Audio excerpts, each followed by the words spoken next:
হয়তো আপনারা বলেন যে আলিম উলামা টুপি যারা পড়বে তারা বাংলাদেশের নয়, হয়তো বলবেন, না হয় আমাদের ন্যায্য অধিকারকে আপনারা পূরণ করতে হবে। শিক্ষা ব্যবস্থাপনায় কসমিন কালে এদেশ থেকে মাদ্রাসা দূর করা সম্ভব হবে। এই দেশের মাদ্রাসা যদি আর সরকারি কোনো অনুদান নাও থাকে, মুষ্টি ভিক্ষা দিয়ে মুষ্টি ছাদা দিয়ে হলে এই দেশে মাদ্রাসা চলবে, চলবেই যখন সেটাকে সরকারের সুব্যবস্থাপনার মধ্যে রাখা সরকারের জন্য সময়ের দাবি। এদেশের মসনদ, এদেশের সরকার 52 বছরের ভিতরে 39 বছর হয়ে গেছে একটা দিয়ে মাদ্রাসার দাবি। আমি মদিনায় তৈবা উমরাতে গেছিলাম, সেখানে আমার সাথে যোগাযোগ করা হলো, 10 জন আলিমের নাম চাওয়া হলো।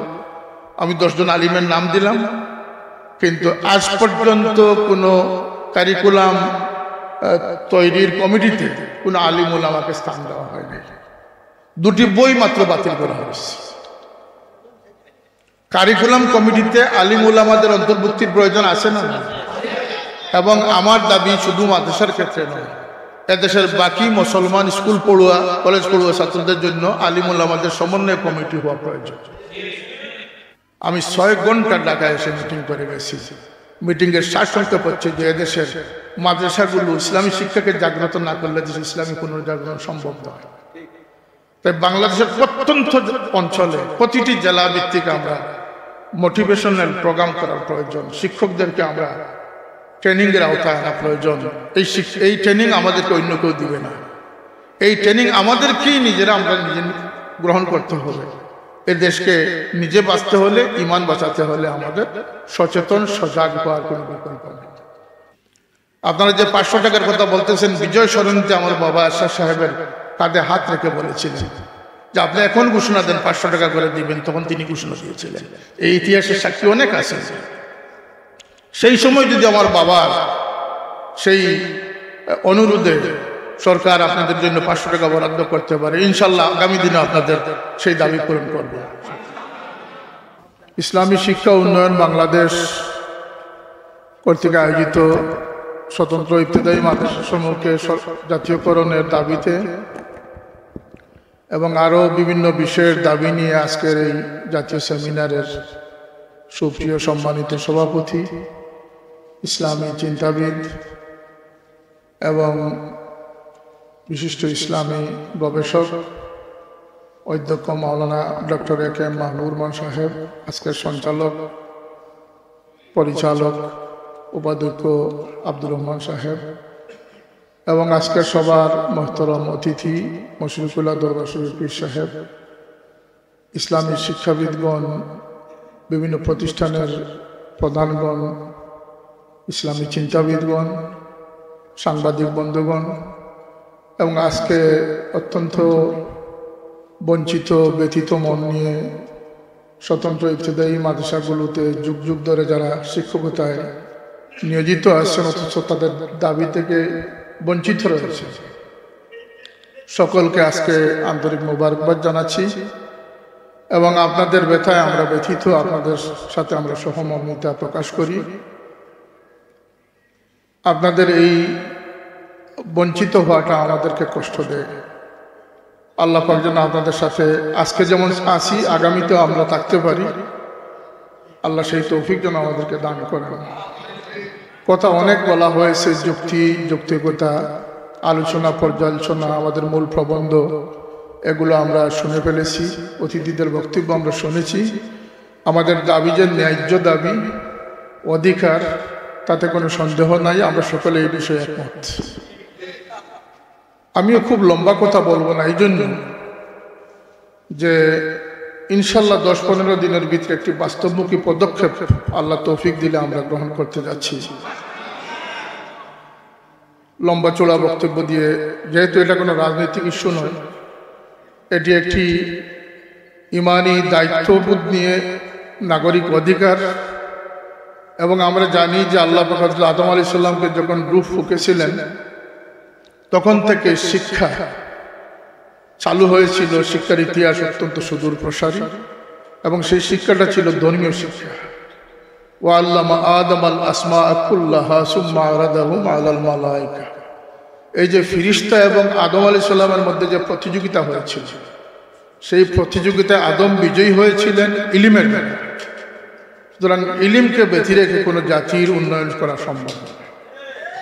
আর সেই ইলমের মূল ফাউন্ডেশন হচ্ছে প্রাইমারি শিক্ষা। আমি গত পরশুদিন বৃহস্পতিবারে সরকারি উচ্চ পর্যায়ের ডিপার্টমেন্টের সাথে বৈঠক খাবে আমি বলেছিলাম যে 1.5 লক্ষ প্রাইমারি স্কুলের শিক্ষকদের নিয়োগের ক্ষেত্রে যদি আমরা সফল হতে পারি তাহলে এদেশের জনসম্পদ, এদেশের মানুষকে মানুষ হিসাবে মানবিক যোগ্যতা সম্পন্ন দেশের সুনাগরিক বানানো সম্ভব। আর যদি শুরুতে আমাদের ফাউন্ডেশন দুর্বল হয়ে যায় তাহলে এদেশে লম্বা প্রত্যাশা করে কোনো লাভ নেই। আজকে আমরা যে স্বতন্ত্র ইবতেদায়ী মাদ্রাসার কথা আমরা বলতেছি, এই মাদ্রাসা একটি বিমাতাসুলভ আচরণ চলে আসতেছে, কিন্তু আমরা আশাবাদী যেহেতু মাননীয় প্রধানমন্ত্রী বিগত আমাদের আন্দোলনের এক পর্যায়ে যখন আমরা সাক্ষাতে গেলাম আমরা দেখলাম এবং তিনি নিজে বললেন, আমার সাথে এক সুরে কথা বললেন যে যদি 1000 মার্ক সাধারণ শিক্ষার হয়েই থাকে তাহলে মাদ্রাসার সাইনবোর্ড শুধু রেখে লাভ থাকে। তিনি তার পক্ষ থেকে বলতেছেন। আমাকে বললেন কি করতে হবে, আমি বললাম যে 400 মার্ক ইসলামিয়াতের জন্য বরাদ্দ করে দিয়ে দেন। বলছি না এটা, তিনি নিজের থেকে বলতেছেন যে মাদ্রাসার শুধু শুধু সাইনবোর্ড রেখে কোনো লাভ নেই, স্টেশনটা স্কুল হয়ে যাচ্ছে।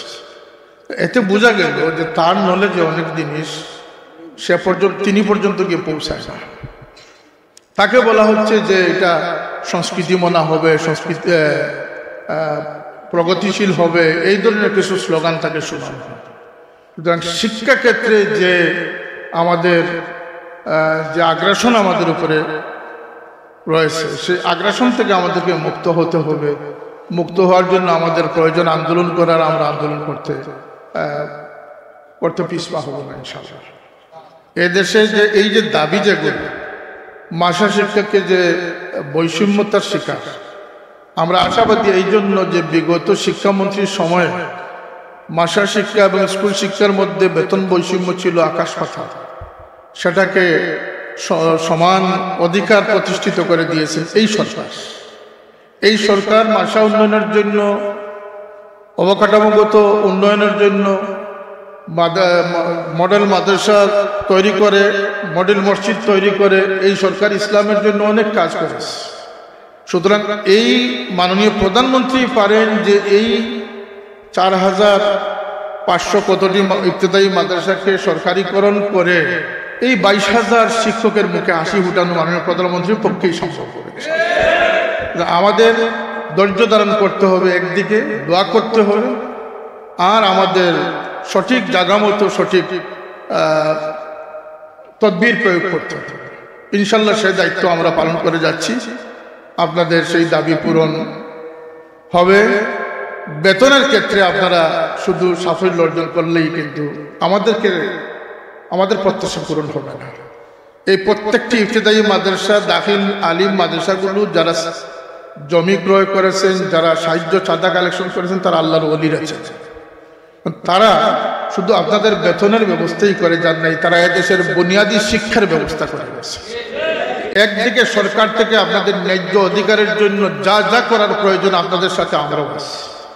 অপরদিকে আপনাদের প্রতি আমাদের গুজারিশ হচ্ছে যে একটু ভাবনা তৈরি করে একটা ইসলামী পুনর্জাগরণের লক্ষ্যে এই প্রতিষ্ঠানগুলোকে নাম সর্বস্ব, সাইনবোর্ড সর্বস্ব না বানিয়ে এই প্রতিষ্ঠানগুলোকে ইসলামের একটা বুনিয়াদী মরকজ হিসাবে পরিণত করার জন্য কি আপনারা প্রস্তুত আছেন? এবং সরকারকে আমরা আহ্বান করতে পারি যে আপনারা অডিট, আপনারা রিপোর্টের ভিত্তিতে যথাযথভাবে যে মাদ্রাসাগুলোকে আপনারা পাবেন সেই মাদ্রাসাগুলোকে আমাদের অনুমোদন দিবেন। আমরা চাই না দুর্নীতিগ্রস্ত মাদ্রাসা হোক, নাম সর্বস্ব মাদ্রাসা হোক। আর এই মাদ্রাসার শিক্ষকরা, আলিম উলামারা, যেহেতু আমরা ট্যাক্স দিই, আমরা দেশের নাগরিক, এটা আমাদের ন্যায্য অধিকার। এই অধিকার থেকে আমাদের বঞ্চিত করা, আমাদের মৌঘড়ার বিষয়ে বলতেছেন যে মাঠের এক পাশে ছাত্ররা টিফিন পাচ্ছে, এটাই মাননীয় প্রধানমন্ত্রীকে বলেছি যে আপনার মতো মাদার অফ দি হিউম্যানিটি, এটা কি বিমাতাসুলভ আচরণ হচ্ছে ছাত্রদের জন্য। যেখানে 50,000 ইবতেদায়ী মাদ্রাসার ছাত্ররা টিফিন থেকে বঞ্চিত হচ্ছে, সেখানে 5 লক্ষ প্রাইমারি স্কুলের ছাত্রদেরকে টিফিন দেওয়া হচ্ছে।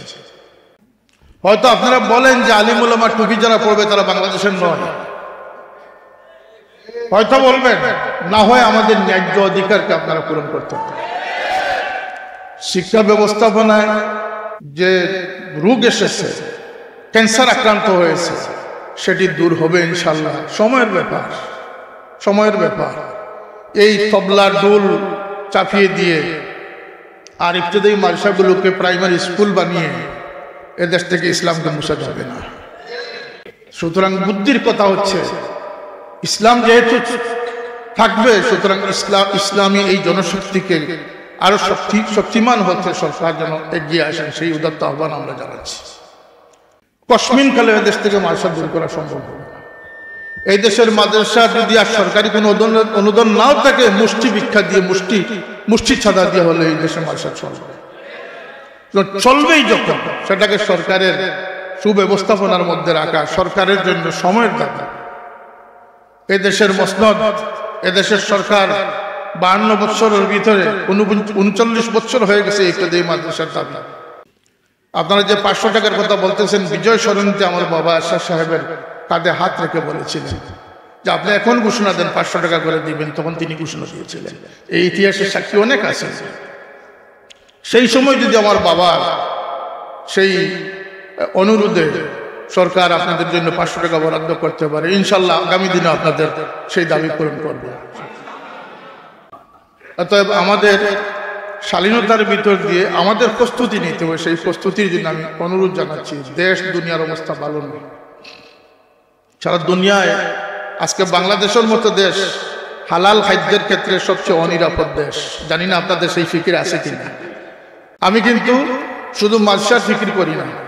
আমি প্রধানমন্ত্রীর সামনে বলেছি যে মাননীয় প্রধানমন্ত্রী স্কুল কলেজ ইউনিভার্সিটিতে যে 92% মুসলমান ছাত্ররা পড়তেছে, আমি তাদের পক্ষে এসেছি, বলি না? আমি বলেছি আমি শুধু মাদ্রাসার জন্য আসিনি। আপনি বলবেন যে আমি আলিম, আমি আলিমদের জন্য পক্ষে কথা বলতেছি না। এ দেশের প্রতিটি নাগরিক সুনাগরিক হোক, দেশের শান্তি শৃঙ্খলা আসুক, উন্নয়ন হোক, এ দেশের স্বাধীনতার সার্বভৌমত্বের চিন্তা আমরা করি। আমরা শুধু মসজিদে খুতবা দেই না, আমরাই এই দেশের স্বাধীনতা সার্বভৌমত্বের চিন্তা করি। এ দেশে থেকে আজকে 52 বছর পরে একটি স্বাধীন শিক্ষানীতি প্রণয়ন করা যে দেশের পক্ষে সম্ভব হচ্ছে না। কয়েক হাজার মানুষের দুদককে যারা দুর্নীতিমুক্ত রাখতে পারছেন না, সেই দেশ সফল বলে আমরা কখনো বলতে পারি। এ দেশকে আরো সফল করতে হলে ধর্মীয় অনুভূতিকে কাজে লাগাতে হবে। আমি আগে বলেছিলাম, আমি ডিপার্টমেন্টের সামনে বলেছি, আর্মির সামনে বলেছি যে দেশ 90% ধর্মের অনুশীলন দ্বারা এই দেশ শৃঙ্খলাবদ্ধ রয়েছে। 10% আইন শৃঙ্খলা রেখেছে, 90% ধর্মের প্রভাব এদেশকে শান্তশিষ্ট রেখেছে, সুশৃঙ্খল রেখেছে। কথা ঠিক না? ঠিক না? আজকেও বলতেছি যে গুটি কতক যারা পৃথিবীর সকল দেশের ধর্ম রয়েছে, কারণ সমস্ত সংস্কৃতি, সমস্ত মানবতা, হিউম্যানিটি, এগুলো ধর্মকে কেন্দ্র করে গড়ে উঠেছে। কোন অধার্মিক এই পৃথিবীতে কোন নীতিবাক্য দিতে পারে নাই, পারবে না।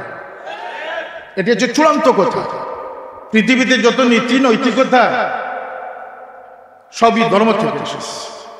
সুতরাং অধার্মিক সেকুলারিজম দিয়ে কখনো কোনো সমৃদ্ধশালী জাতি গঠন করা কখনো সম্ভব হবে না। আর এদেশের রন্ধ্রে রন্ধ্রে মাদ্রাসা রয়েছে, মাদ্রাসা থাকবে। এদেশের ইমান, ইসলাম, তহজিব, তমদ্দুনের ক্ষেত্রে আপুসীন মানুষ এখনো আছে, ইনশাল্লাহ কিয়ামত পর্যন্ত বেঁচে থাকবে।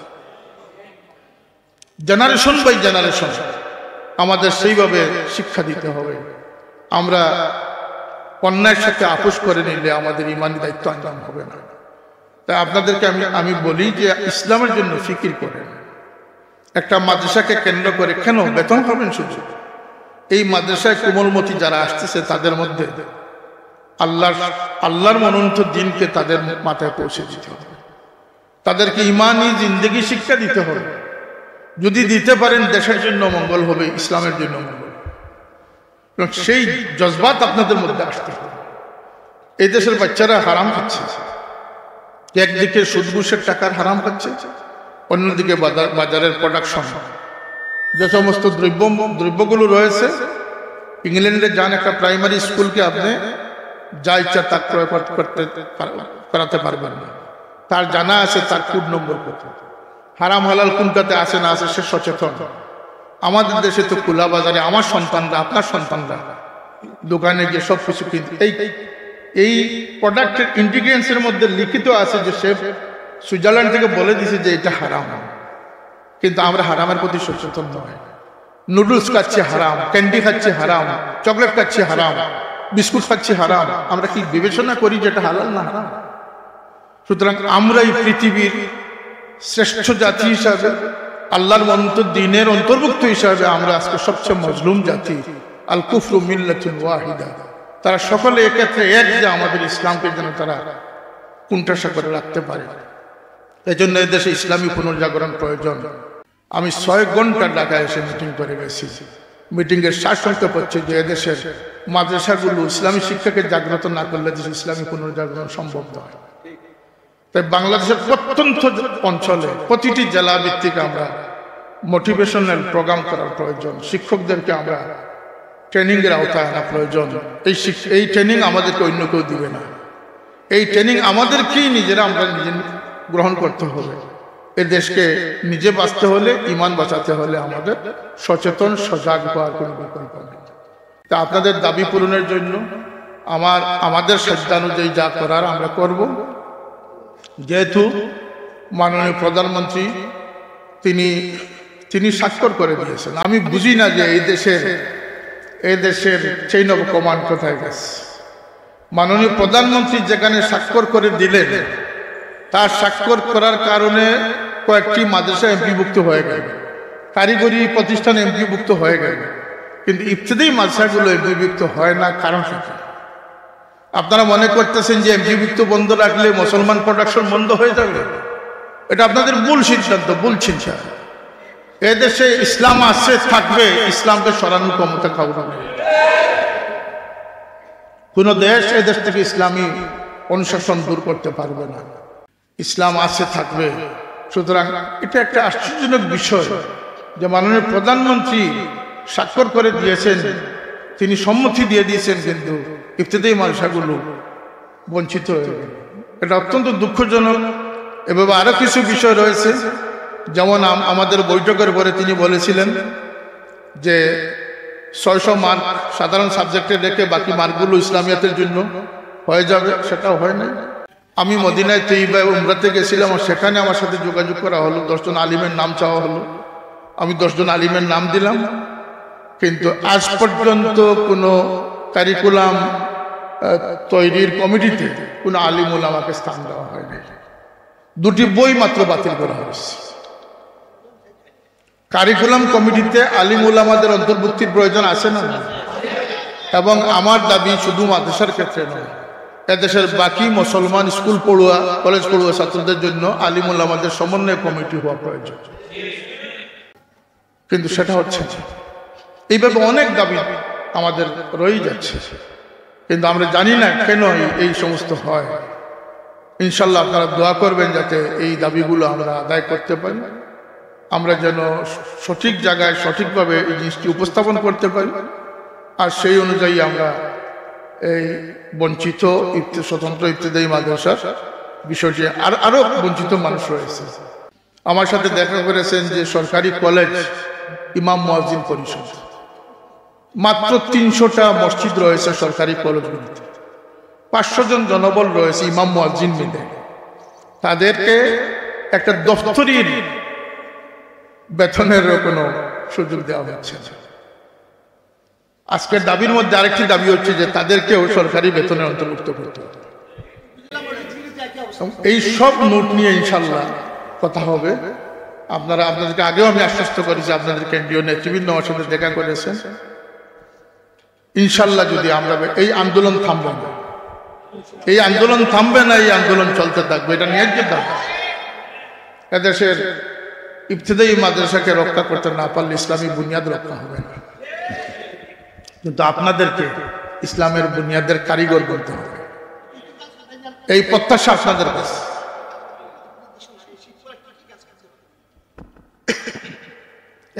একটা কথা, একটা বক্তব্য এসেছে, আমাদের ভাই বলেছেন যে আমাদেরকে গতানুগতিক যুগ উপযোগী হতে হবে।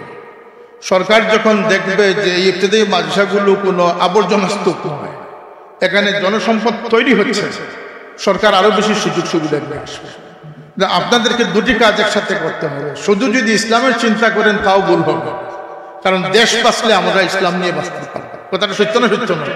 দেশপ্রেমিক হিসাবে, সুনাগরিক হিসাবে, মানুষের সন্তানকে মানুষ বানানোর জন্য এই থট যদি আপনাদের মধ্যে থাকে যে আমি একজন মানুষের সন্তানকে মানুষ হিসাবে গড়ে তুলব।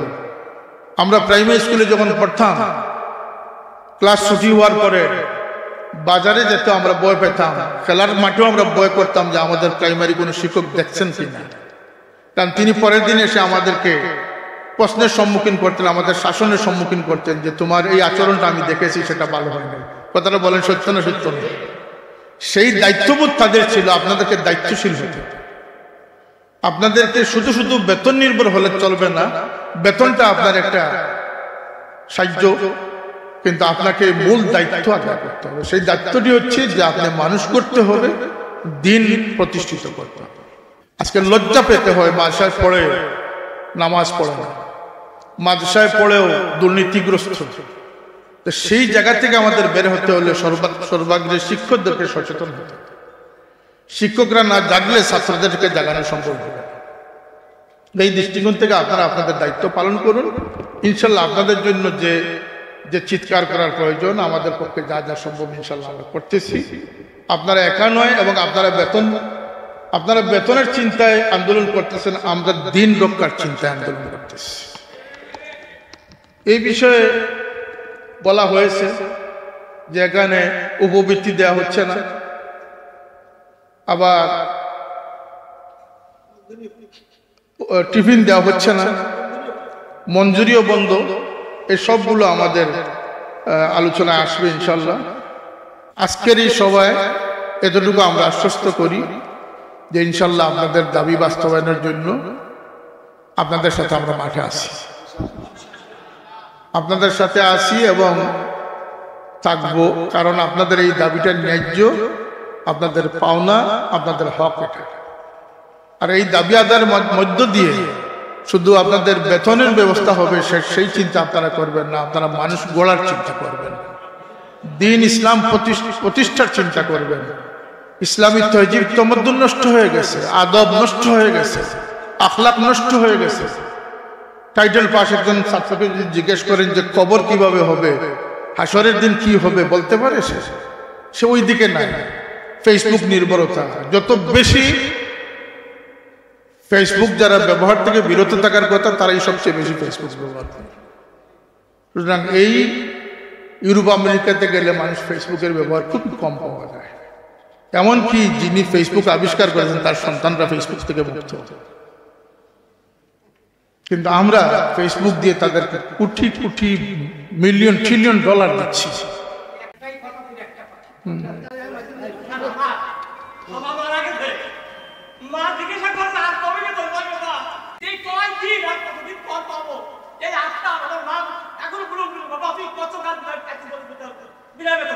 আমার মাথার মুক্তি ভাই, আমার মাথার ভাই ভাই, আমার ভোট করতে শান্তিতে আর কলেজে বিল ভাই, কিন্তু আমরা আদর্শ বেতন পাই না।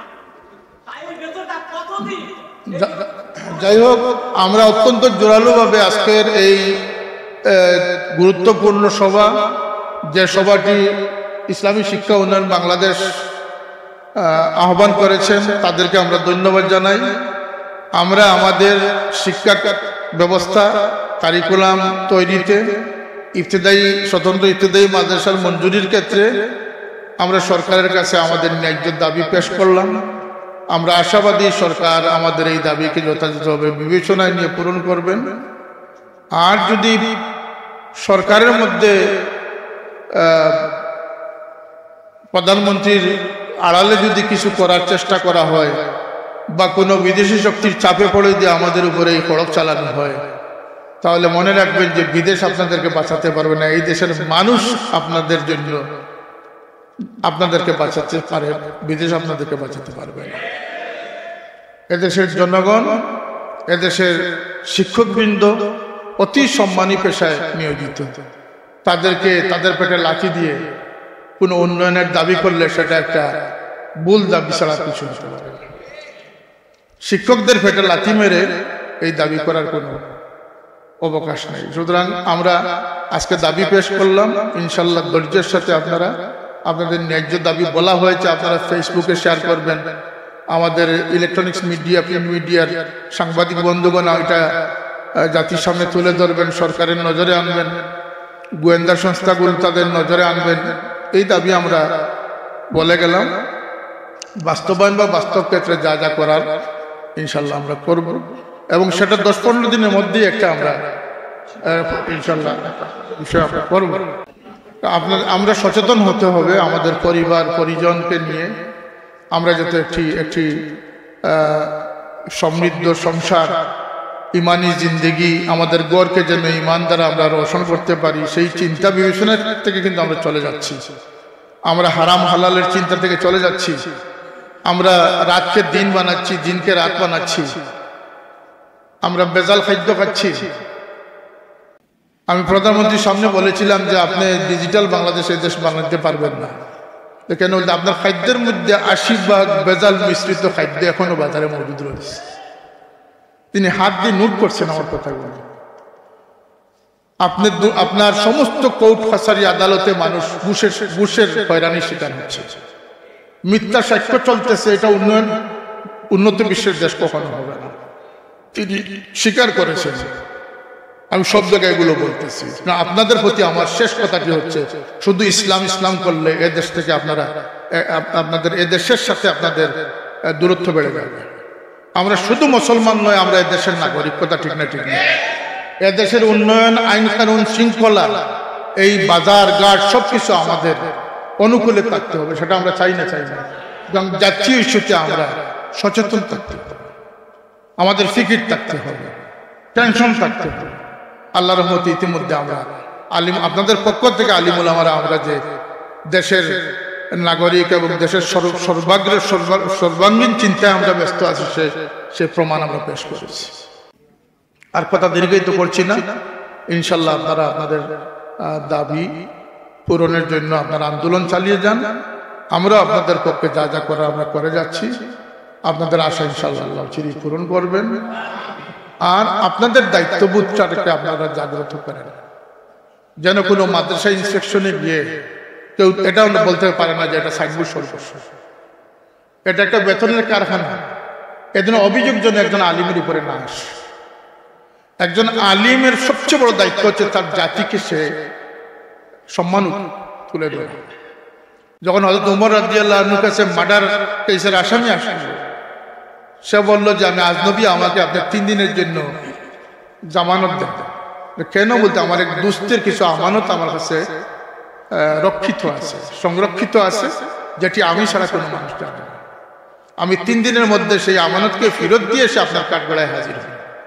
এটা কিভাবে সম্ভব? একজন মার্ডারার, হত্যা মামলার আসামি, তাকে কিভাবে জামিন দেওয়া যায়?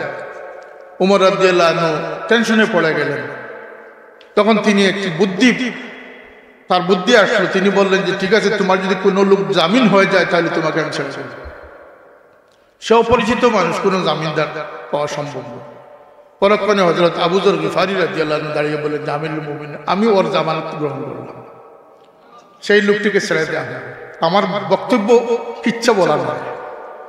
3 দিন পরে যখন আবার বিচার অনুষ্ঠান বসলো, সবাই বলতে লাগলো, আবু যর তুমি ফেঁসে গেছো, আজ আর সেই হত্যাকারী আর আসবে না, তোমাকেই মৃত্যুদণ্ড খেতে হবে। তিনি বললেন আচ্ছা যাই হবার হবে। তো তখন দেখা গেল গুলা সুচি সেই ব্যক্তিটি উপস্থিত হয়ে গেছে। তখন আমিরুল মুমিনিন বললেন যে বিচার পরে হবে, প্রথমে বলো তুমি কিভাবে ফিরে আসো, আর আবু যর তুমি বলো তুমি কেন জামানত নিলে। আবু যর বলেছিলেন যে আমিরুল মুমিনিন যখন আল্লাহর নবীর শহরে সে ফেল দৃষ্টিতে তাকাচ্ছিল যে কোনো মানুষ কি তার জন্য জামানত হয়, তখন আমি ভাবলাম যদি সে জামানত না পায় তাহলে আল্লাহর নবীর শহরের বদনাম হবে, সেই জন্য আমি তার জামানত হয়েছি। তুমি কেন ফিরত আসছো, এই কথাটা বলার জন্য আমি বলতেছি। সে বলল যে দেখেন আমিরুল মুমিনিন, আমাকে কেউ চিনে না, জানে না, আমি আজনবী। আজকে আমার জন্য তিনি জামানত গ্রহণ করেছেন। যদি আজকে আমি গাদ্দারি করি তাহলে কিয়ামত পর্যন্ত আর কোনো অপরিচিতের জন্য কেউ জামানত গ্রহণ করবে না। সে তার কথা চিন্তা করে নাই, সে ভবিষ্যতের জন্য চিন্তা করেছে। আপনার আমার সকলের দায়িত্ব হচ্ছে যে আমরা মাসা চালিয়ে রিটায়ারমেন্টে চলে যাবো আর মাসা জাহান্নামে চলে যাক, এই ধরনের চিন্তা যেন আমাদের না থাকে। এটি হচ্ছে ইসলামী রেনেসাঁ, ইসলামী আন্দোলন। আল্লাহ আমাদেরকে তৌফিক দান করুন। আজকে অনেক গুরুত্বপূর্ণ অতিথিবৃন্দ এখানে এসেছেন, আল্লাহ সকলের এই উপস্থিতিকে কবুল করুন। আল্লাহ আপনাদের মনের আশাকে পূরণ করুন। ওয়া আখিরু দাওয়ানা আলহামদুলিল্লাহি রাব্বিল আলামিন।